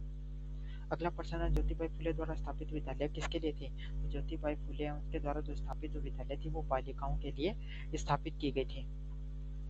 7वां प्रश्न की बात करूं, महात्मा गांधी का असली नाम क्या था? तो महात्मा गांधी का असली नाम था मोहनदास करमचंद गांधी। महात्मा गांधी का प्रमुख स्तर क्या था? तो महात्मा गांधी आपको पता अहिंसा को मानते थे और सत्याग्रह के माध्यम से जो स्वतंत्रता प्राप्त करने की बात करते थे। स्वामी विवेकानंद का जन्म कहाँ? तो कोलकाता में स्वामी विवेकानंद का वो जन्म हुआ था। स्वामी विवेकानंद ने विश्व धर्म सभा को कब दिया था? तो 1893 में न्यूयॉर्क के अंदर विश्व धर्म सभा को संबोधित किया था। अगला प्रश्न है, राजा राम मोहन राय ने सती प्रथा के खिलाफ क्या किया था? तो ये अब राजा राम मोहन राय से संबंधित अपने पढ़ानी है तो वो भी पढ़ा दूंगा ताकि आपका इसका भी रिवीजन हो जाए। तो राजा राम मोहन राय ने सती प्रथा, देखो होता क्या, राजा राम मोहन राय है उसके भाई उसकी मृत्यु हो जाती है तो उसकी जो पत्नी होती है मतलब उसकी भाभी होती है वो छोटी उम्र की होती है, तो उसके जब जब सती बनाने जा रहे थे तो उसका विरोध भी राजा राम मोहन राय ने किया था, लेकिन समाज ने उनकी बात नहीं मानी और उसको सती बना दिया। तो इस चीज से वो बहुत ज्यादा दुखी होते हैं और उसके बाद में उन्होंने सती प्रथा के विरोध में कार्य शुरू किया था। तो इसी के लिए उन्होंने क्या इसको अहमान में बताया कि भाई कोई भी लड़की है वो क्यों अपनी मृत्यु प्राप्त करे, अगर उसका पति खत्म हो जाए तो उसका भी जीवन का कुछ अधिकार होते हैं। उन्होंने समाज के दुष्परिणाम बताए और सरकार पे दबाव बनाया, जिससे 1829 में लॉर्ड विलियम बेंटिक के द्वारा क्या कर दिया गया, सती प्रथा को प्रतिबंधित कर दिया गया था। अगले वाला पॉइंट है, ब्रह्म समाज की स्थापना का क्या उद्देश्य था? तो राजा राम मोहन राय के द्वारा 1828 में ब्रह्म समाज की स्थापना की गई और इसका उद्देश्य क्या था? इसका उद्देश्य था एकेश्वर, मतलब सिर्फ एक ईश्वर को मानते थे ये भी, मूर्ति पूजा का विरोध करना तथा समाज में जैसी बुराइयां हैं, सती प्रथा, बाल विवाह और अंधविश्वास जैसी जो प्रथाएं कुप्रथाएं उनका विरोध करना। तो राजा राम मोहन राय के द्वारा जो 1828 में ब्रह्म समाज की स्थापना की गई थी, इसका मुख्य उद्देश्य ये था कि एक ईश्वर है उसकी मानना। स्वामी दयानंद सरस्वती से संबंधित ये मैंने करा दिया है। स्वामी ये सारे प्रश्न मैंने करा रखे हैं। सत्यशोधन, महात्मा गांधी के द्वारा जीवन दर्शन क्या था ये पढ़ लो। महात्मा गांधी का जीवन दर्शन क्या था? तो महात्मा गांधी का जीवन दर्शन किससे संबंधित था, मतलब जीवन के ऊपर जीने का इन्होंने जो नियम बताए थे वो किस पे थे? सभी लोगों को सत्य बोलना चाहिए, अहिंसा का पालन करना चाहिए और आत्मबल, मतलब अपने हिसाब को जीवन को जीना चाहिए। इन्होंने सत्याग्रह को हथियार बनाते हुए ब्रिटिश शासन के खिलाफ क्या किया था? संघर्ष की भावना को दिखाया था। इन्होंने स्वदेशी, छुआछूत और ग्रामीण स्वराज जैसे विचारों को आगे बढ़ाने के लिए इन्होंने बहुत ज्यादा प्रयास किए थे। 9 नंबर प्रश्न की बात करूं, गांधी जी ने कौन से आंदोलन चलाए गए महात्मा गांधी के द्वारा था? तो महात्मा गांधी ने चंपारण सत्याग्रह, खेड़ा व असहयोग आंदोलन जैसे आंदोलन चलाए, जिसमें भारत छोड़ो आंदोलन भी सबसे प्रमुख आंदोलनों में से एक था। तो बाकी सारे के सारे प्रश्न मैंने आपको करा दिया है। हाँ, राजा ये प्रश्न कर लो, राजा राम मोहन राय को आधुनिक भारत का जनक क्यों कहा जाता है? तो राजा राम मोहन राय ने धार्मिक, सामाजिक और शैक्षणिक जो सुधार हैं उसकी नींव रखी थी। तो आप सबको पता है राजा राम मोहन राय के द्वारा जो आधुनिक भारत है उसको जनक इसलिए कहा जाता है क्योंकि उन्होंने धार्मिक, सामाजिक और शैक्षणिक सुधारों की क्या नींव रखी थी। इन्होंने तर्क और विज्ञान को अपनाया, तो इन्होंने जो नई तकनीक थी, नई शिक्षा थी उसको अपनाने कार्य किया, सती प्रथा का अंत किया और जो शिक्षा, स्त्री शिक्षा उसको बढ़ावा देने का कार्य किया, इसलिए इनको आधुनिक भारत का जनक के रूप में जाना जाता है। 3 नंबर यूनिट की बात करें, गोपाल कृष्ण गोखले किस विचारधारा से जुड़े थे? तो गोपाल कृष्ण गोखले है वो उदारवादी विचारधारा से जुड़े हुए थे। अगले वाला प्रश्न, गोखले द्वारा स्थापित संस्था का क्या नाम है? तो गोपाल कृष्ण गोखले के द्वारा जो संस्था स्थापित की गई थी उसका क्या नाम था? सर्वेंट्स ऑफ सोसाइटी के नाम से उस संस्था को जाना जाता है। बाल गंगाधर तिलक को किस उपाधि से जाना गया? तो लोकमान्य बाल गंगाधर तिलक के नाम से उनको जाना जाता है, बाल गंगाधर तिलक को। अगले वाला पॉइंट है, तिलक का प्रसिद्ध नारा क्या था? तिलक का प्रसिद्ध नारा था, स्वराज मेरा जन्मसिद्ध अधिकार है, यह नारा दिया गया था लोकमान्य बाल गंगाधर तिलक के द्वारा। अगला वाला प्रश्न है, महात्मा गांधी ने किस आंदोलन से स्वतंत्रता संग्राम में प्रवेश किया था? तो महात्मा गांधी ने चंपारण में 1917 का जो चंपारण का आंदोलन था उससे प्रवेश किया था। गांधी जी का प्रमुख हथियार क्या था? सत्य और अहिंसा वो गांधी जी के प्रमुख हथियारों में से एक थे।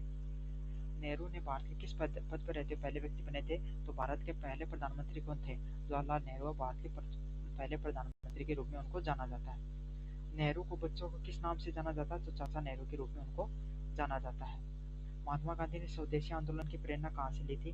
तो महात्मा गांधी ने स्वदेशी आंदोलन की जो प्रेरणा दक्षिण अफ्रीका में सत्याग्रह आंदोलन से ली थी। जवाहरलाल नेहरू की प्रसिद्ध किताब का क्या नाम है? डिस्कवरी ऑफ इंडिया के नाम से जाना जाता है। गोपाल कृष्ण गोखले को मैंने करा दिया है। अब अपन पढ़ेंगे तिलक के बारे में। तिलक ने किस आंदोलन की शुरुआत की थी? तो तिलक ने गणेश उत्सव और शिवाजी महोत्सव जैसे आंदोलन की शुरुआत की थी। तो इनके द्वारा क्या था, इन्होंने इन उत्सवों की शुरुआत की थी ताकि इन उत्सवों के माध्यम से लोग क्या एक जगह इकट्ठे होते हैं और इनके अंदर उसमें भाषण देकर लोगों को जो जागरूक करना बहुत आसान था। इससे क्या जन जागरण हुआ, लोगों को देशभक्ति के प्रति राष्ट्र भावना वो और ज्यादा बढ़ती है। और इनके द्वारा होम रूल है उसको 1916 में भाग लिया और जनता को ब्रिटिश शासन के विरुद्ध जागरूक करने का इन्होंने कार्य किया। और इनके द्वारा जो स्वराज का जो मूवमेंट था उसको पूरे भारत में फैलाने का इनका प्रमुख योगदान में से एक रहता है। बाल गंगाधर तिलक का पत्रिका में क्या योगदान था? मोस्ट इंपोर्टेंट पर्सन आएगा। तिलक ने केसरी, मराठी व मराठा अंग्रेजी नामक जो दो पत्रिकाएं निकाली। कौन सी? केसरी और मराठा है ये नामक दो इनके द्वारा अंग्रेजी पत्रिकाएं निकालेगी। इनके माध्यम से इन्होंने राष्ट्रवाद, स्वतंत्रता और सामाजिक चेतना को फैलाने का कार्य किया। तो इनके द्वारा जो पत्रिकाएं निकाली इनसे पूरे देश में राष्ट्रवाद, स्वतंत्रता को फैलाने का इन्होंने कार्य किया। इनकी लेखनी ने जनता को जागरूक होते हैं। इनके द्वारा जो लेखन का कार्य किया गया इससे पूरी जनता वो जागरूक होती है। ये सारे पर्सन मैंने आपको करा दिया है। एक बार असहयोग आंदोलन देख लो। तो महात्मा गांधी के द्वारा 1920 में असहयोग आंदोलन की शुरुआत की गई थी और इसका उद्देश्य क्या था? ब्रिटिश शासन का विरोध करते हुए उनके संस्थानों का समाप्त करना। तो इनका यही था कि इनके द्वारा 1920 में जो असहयोग आंदोलन की शुरुआत की गई थी जिसका उद्देश्य यही था कि ब्रिटिश शासन का विरोध करना और जो संस्थाएं हैं उनका सहयोग करना, जैसे कि सहयोग नहीं करना, जैसे सरकारी स्कूल, विदेशी जो वस्तुएं हैं इनको छोड़ना अहिंसा आंदोलन का एक पार्ट था। ये सब चीज। नमक आंदोलन क्या है? तो महात्मा गांधी के द्वारा 1930 में दांडी मार्च किया गया और उसमें नमक कानून है उसको तोड़ा गया था। ब्रिटिश कर में विरोध किया गया जो कि कैसा था? शांतिपूर्ण आंदोलनों में से एक आंदोलन था और इससे जनता में भावना और ज्यादा मजबूत हुई। 4 नंबर यूनिट की बात करें, डॉक्टर भीमराव अम्बेडकर ने किस संवैधानिक पद के लिए जाना जाता है? तो भारत के संविधान निर्माता के रूप में डॉक्टर भीमराव अम्बेडकर को जाना जाता है। डॉक्टर भीमराव अम्बेडकर ने लास्ट में कौन से धर्म को अपनाया था? बौद्ध धर्म को अपनाया था। अम्बेडकर ने दलितों के उत्थान के लिए क्या किया था? दलितों को शिक्षा देना, अधिकार और सम्मान दिलाने के आंदोलन इनके द्वारा चलाए गए थे। मनेंद्र नाथ राय किस विचारधारा से जुड़े हुए थे? सामान्यवाद, नव मानवतावाद से लगभग जुड़े हुए थे। मनेंद्र नाथ राय किस सिद्धांत से जुड़े हुए थे? नव मानवतावाद, रेशियल डिस्क्रिमिनेशन या ओमिनिज्म से जुड़े हुए थे। जयप्रकाश नारायण किस आंदोलन से जुड़े हुए थे? संपूर्ण क्रांति है 1974 में उससे जुड़े हुए थे। जयप्रकाश नारायण को लोगों को किस नाम से पुकारते हैं? लोक नायक के रूप में जयप्रकाश नारायण को जाना जाता है। पंडित दीनदयाल उपाध्याय किस विचारधारा से जुड़े थे? एकात्मक मानववाद की विचारधारा से जुड़े हुए थे। पंडित दीनदयाल उपाध्याय किस संघ से जुड़े हुए थे? तो भारतीय जनसंघ की इन्होंने शुरुआत की थी। एकात्मक मानववाद का क्या उद्देश्य था? समाज, संस्कृति और अर्थव्यवस्था को संतुलित द्वारा समग्र विकास करना। तो डॉक्टर भीमराव अम्बेडकर के बारे में अपन ने पढ़ा, उसके बारे में अब उनके बारे में एक बार थोड़ा पढ़ लेते हैं, अगर प्रश्न आ गए तो कर दोगे आप। डॉक्टर भीमराव अम्बेडकर का क्या मुख्य उद्देश्य था? तो डॉक्टर भीमराव अम्बेडकर ने भारतीय संविधान के शिल्पकार के रूप में जाना जाता है क्योंकि उन्होंने भारतीय जो संविधान है उसके निर्माण करने का इन्होंने कार्य किया था। इन्होंने दलितों और शोषित वर्ग के जो संघर्ष के लिए इन्होंने संघर्ष किया था। भारतीय समाज में समानता, शिक्षा और न्याय के लिए इन्होंने लगातार प्रयास किए थे और अस्पृश्यता को दूर करने के लिए इनके लिए द्वारा आंदोलन चलाए गए थे। अगला वाला प्रश्न है, डॉक्टर अम्बेडकर ने किस धर्म को अपनाया था? तो भीमराव अम्बेडकर ने 1956 में बौद्ध धर्म को अपनाया और हिंदू धर्म को त्याग करके क्या हो गए थे? जातिगत व्यवस्था हो गई। इन पे इन्होंने बहुत ज्यादा आंदोलन करे लेकिन इनसे वो इतने ज्यादा संतुष्ट हो गए थे इन्होंने आखिरकार में बौद्ध धर्म को अपना लिया था। तो चलो ये था आपका कंप्लीट रिवीजन। मैंने जो आपकी वन शॉट क्लास आती है ब्रह्मास्त्र क्लास, वो मैंने करा दिया भारतीय राजनीतिक विचारों से संबंधित। धन्यवाद। पीडीएफ टेलीग्राम पे मिलेगी, डिस्क्रिप्शन में प्लेलिस्ट का लिंक दे रखा, वहां से जाकर और कर लेना।